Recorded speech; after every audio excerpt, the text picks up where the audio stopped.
Oke, kita lanjutkan lagi. Kali ini masuk kepada diagnosa 5 unsur pada lubang indera. Lubang indera. Nah, kita hubungkan pada unsur-unsur yang kemudian berkaitan dengan organ dan lubang indera.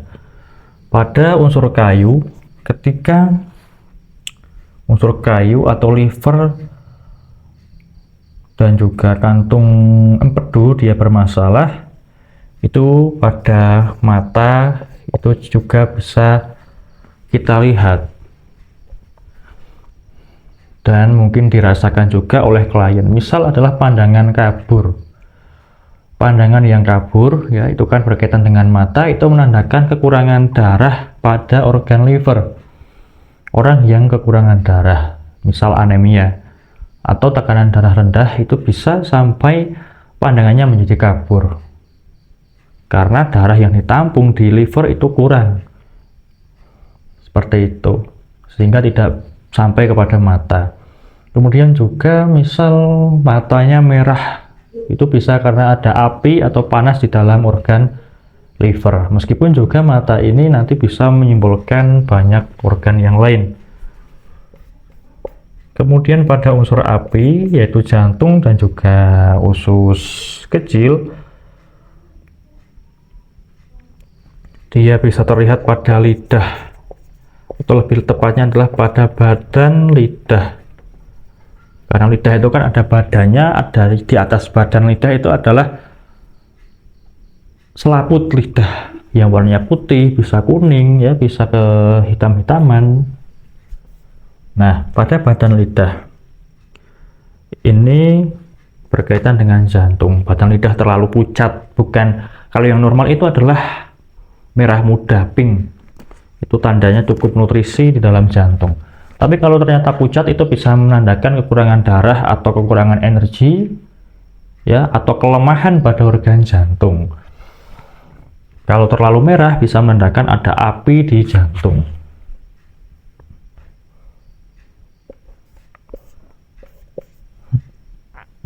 Kemudian pada unsur tanah, limpa dan juga lambung, ini adalah pada bibir dan mulut. Pada bibir dan mulut. Ketika bibir dia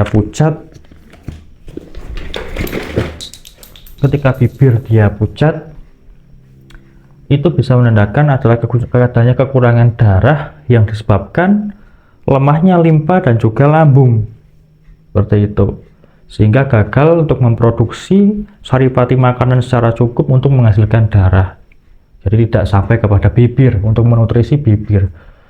Kemudian ketika bibir dan mulut, ya, mulut ini termasuk juga lidah, ada gusi, ada gigi, tapi kalau gigi lebih spesifik ke ginjal nanti karena bagian dari tulang di dalam DCM, ya. Jadi mulut di sini bisa ke gusi, lidah, dan bibir. Ketika dia kemudian ada sariawan di situ, itu bisa menandakan masalah di organ pencernaan.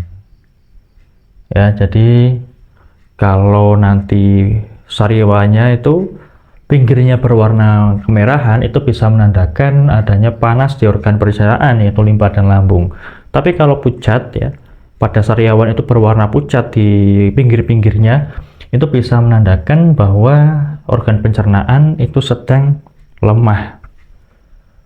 Atau bisa juga menandakan nanti ada yang namanya ketika sariawan itu panas penuh dan panas kosong. Nah, nanti kalau di sekitar sariawan itu merah, itu panasnya penuh. Di sekitar sariawan itu putih, itu adalah panas kosong. Pada organ pencernaan, limpa dan lambung.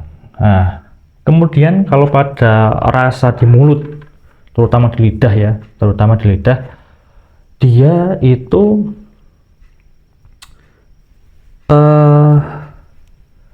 hambar rasanya, meskipun makan pedas, pahit, asam, manis, tetapi dia terasa hambar, anyep, tidak berasa.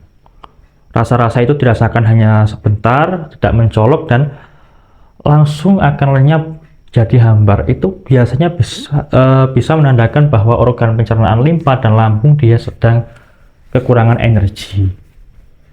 Sama seperti orang-orang yang sedang sakit itu kan, makan apapun kalau tidak pahit itu biasanya akan terasa hambar.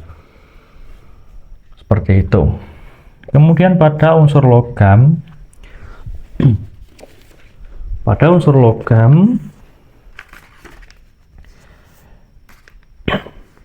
yaitu organ paru-paru dan pasangannya adalah usus besar, terkait dengan hidung, organ penciuman. Nah, ketika hidung itu kering atau bersin-bersin, itu bisa menandakan kekeringan atau kekurangan pada organ paru-paru. Kemudian ketika pada hidung ini tidak mampu mencium secara normal, ya sama seperti ketika COVID zaman dahulu atau ketika influenza pada umumnya, jadi indera penciumannya itu kurang tajam, itu juga bisa menandakan kekurangan pada organ paru-paru, kekurangan energi, atau ada gangguan di organ paru-paru. Kemudian pada unsur air, yaitu ginjal dan juga pasangannya kandung kemih, ketika dia itu pasangannya adalah dengan telinga, jadi ketika telinga itu dia misal bermasalah, yaitu misal dia berdenging, ya, telinganya berdenging yang dalam waktu yang berkepanjangan, sering berdenging atau berdenging tidak berhenti-berhenti, itu bisa menandakan bahwa ginjalnya itu sedang kekurangan energi atau sedang bermasalah. Contoh yang lain adalah ketika sering konsumsi obat kimiawi, obat sintetis secara berkepanjangan yang mempengaruhi ginjal, itu biasanya juga bisa sering telinga itu menjadi berdenging dalam waktu yang cukup lama, berhari-hari bahkan berminggu-minggu. Nah, seperti itu. Kemudian kalau telinga juga kurang mendengar, pendengaran menurun, itu juga bisa menandakan masalah di ginjal, baik itu nanti bawaan atau tidak bawaan, ya. Nah, kemudian sebagai catatan bahwa model-model hubungan yang seperti ini itu terbatas, hanya bisa digunakan ya sebagian saja, karena gangguan di mata itu tidak cuma berhubungan dengan unsur kayu, bisa juga karena pada diagnosa mata itu kan, kalau kita belajar diagnosa mata itu kan seluruh organ bisa dilihat dari mata, setiap bagian mata. Nah, nanti ketika pada mata ini dia bermasalah, bisa karena jantung, bisa karena ginjal, bisa karena limpa dan lambung dan lain sebagainya, tidak hanya terhubung dengan liver, ya seperti itu. Jadi harus digabungkan dengan teori-teori yang banyak, teori-teori yang lainnya. Sama juga pada lidah. Pada lidah ini tidak cuma menggambarkan nantinya terkait pada jantung saja, bisa juga nanti berkaitan dengan ginjal, bisa juga terkait dengan lambung dan lain sebagainya, seperti itu.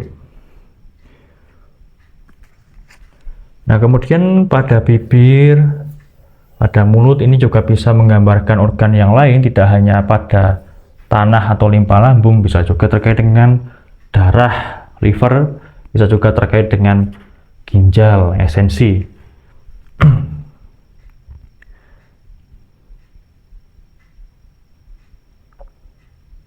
Kemudian pada hidung ini juga bisa terpengaruh dengan organ-organ yang lain, sama juga telinga bisa terpengaruh oleh organ-organ yang lainnya, tidak hanya fokus ke satu unsur saja. Jadi itulah keterbatasan dari diagnosa 5 unsur yang tidak bisa kaku, tapi harus digabungkan dengan diagnosa-diagnosa yang lainnya secara holistik, secara menyeluruh, secara lengkap. Karena apa? Karena kalau hanya digunakan, dipasang-pasangkan saja, nanti hasilnya jadi tidak tepat. Karena apa? Karena satu lubang indera itu bisa berhubungan dengan banyak sekali organ.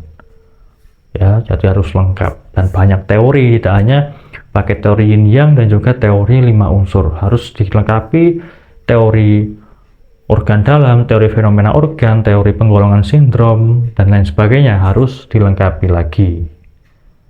Ya, teori substansi vital, banyak teori-teori yang lainnya. Nanti kita akan pelajari satu persatu, tapi ini penting untuk basic knowledge, basic ya, dasar daripada pengetahuan. Yang nanti kalau sudah kita membuat pondasi atau dasar pengetahuan, kita bisa tumpangi dengan bangunan-bangunan teori yang lainnya.